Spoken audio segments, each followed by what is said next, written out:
is so lekker om te leer saam met Klara, Klets, met haar bloedrooi fiets.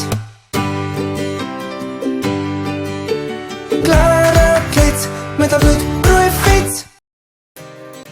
Hallo maats, kom ons leer vandag meer van die leesteken, die vraagteken. En so lyk die vraagteken.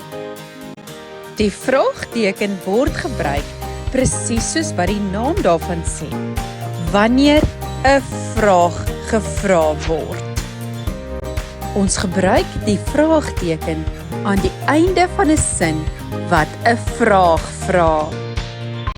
Die vraagteken neem die plek van die punt in. Vra kan bestaan uit een woord. Hoe? Wie?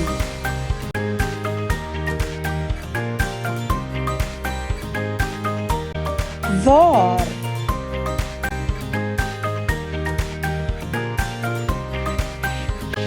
Wanneer?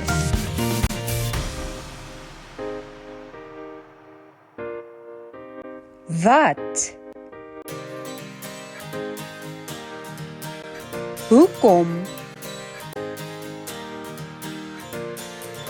Vra begin gewoonlik met een van die bogenoemde woorde. Vra kan ook gevra word na 'n stelling. Byvoorbeeld, sy sal die boek bring, sal sy nie?